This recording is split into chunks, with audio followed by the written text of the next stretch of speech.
গোশটা কষানো হয়ে গেছে, আমি দিয়ে দেবো গরম পানি। সবসময় গরম পানি করে রাখবেন, সাইডে গরম পানি দিলে রান্নার সুবিধাটা তাড়াতাড়ি হয়।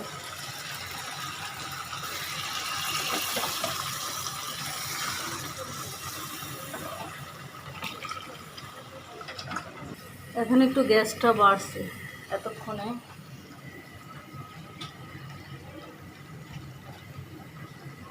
এখানে আলু আছে, আলুগুলো বড় বড়, আলুটা সিদ্ধ হবে, বাচ্চারাও খাবে, সবাই খাবে, এর জন্য ঝোলটা বাড়াই দিয়ে তাড়াতাড়ি জাল দিলে ঠিক হয়ে যাবে, তাড়াতাড়ি হয়ে যাবে।